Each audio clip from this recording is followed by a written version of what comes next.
Obviously a good win tonight, Coach.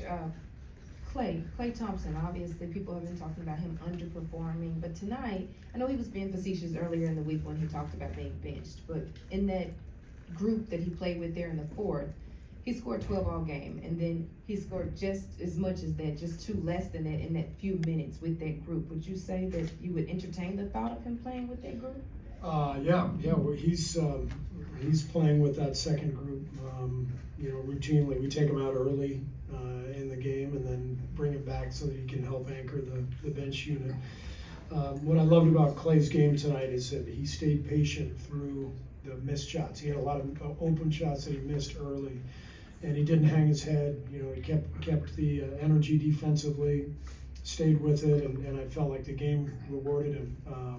During that flurry early in the fourth, I think he scored 10 or 12 straight points, and so that's what we need from him. And Draymond set a great tone, and I thought, but the story of the game was really the bench. Brandon, Dario, Corey, J.K. They were fantastic and really controlled all their minutes while they were out there. It was fun to watch. Steve, how welcome, given what Klay's been dealing with, how welcome was it to see him give you 10 points in 90 seconds at a time when the lead was pushed to 7 and pushed back up to 13? Yeah, I mean, that's why he's out there with that group to give them a score. But as I said, it felt like the game rewarded him for just continuing to fight and not worrying about anything. He kept shooting, and the ball kind of bounced his way. But that's the Klay that I expect really the rest of the year. I mean, I thought he was great in Sacramento the other night. As long as he's patient and doesn't beat himself up, and just stays with it and brings the energy defensively, and he's a great player. Is that one of your better defensive performances team-wide of the season?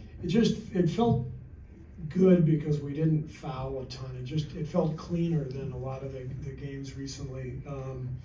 And we took care of the ball, so it's so much easier to guard when you're not turning it over. You're able to set your defense over and over again. So did a good job, followed the game plan well, didn't have many breakdowns, and they were playing on a back-to-back, so they were a little tired. So I thought our guys took advantage of that and really kept the pressure on them and stayed solid. Beyond just hitting shots, what do you think of Kuminga's overall night? It was great. He didn't foul, not one foul. And he's out there guarding Kawhi and Paul George. It was, really tough matchups, and used his athleticism, had 5 rebounds in the first half, dove to the rim, and then took the 3 when it was there. The game just felt really clean to me for JK. Like he kept it simple, and that's what we've been harping on, and very happy for him because JK's a great young guy. He wants this so bad, but he gets frustrated at times, like a lot of young players. And things haven't gone his way lately, and he really stayed with it. So the approach paid off, and I'm really happy for him.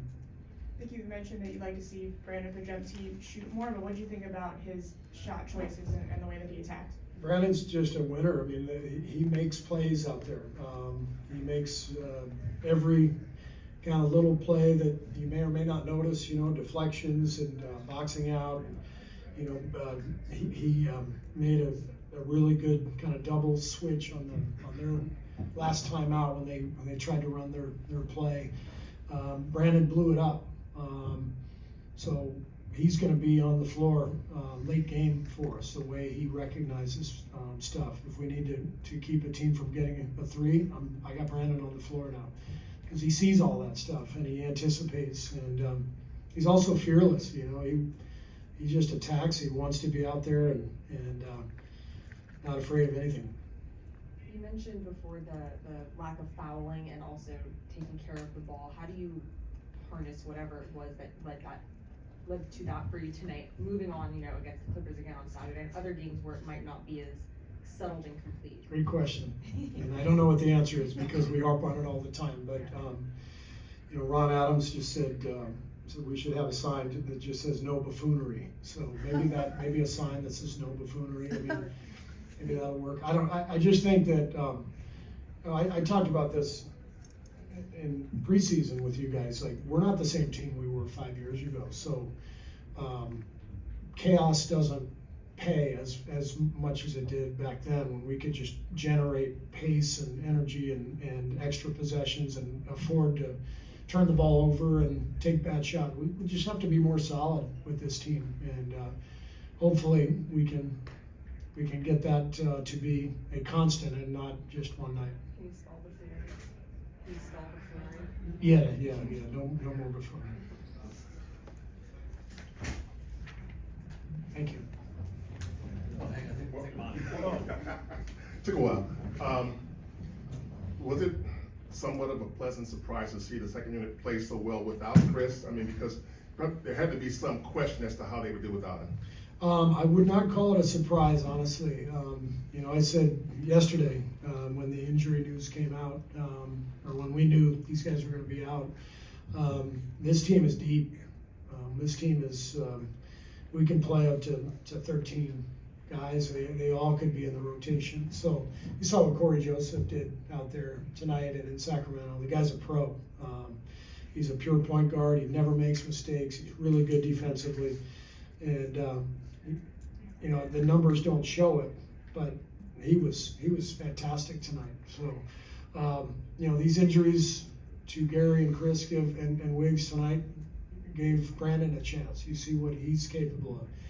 So, JK, I thought, had his best game of the season tonight. So you look at all this, and we were missing 3 main guys, but we got lots of guys who can fill in and really step up and play. Thanks.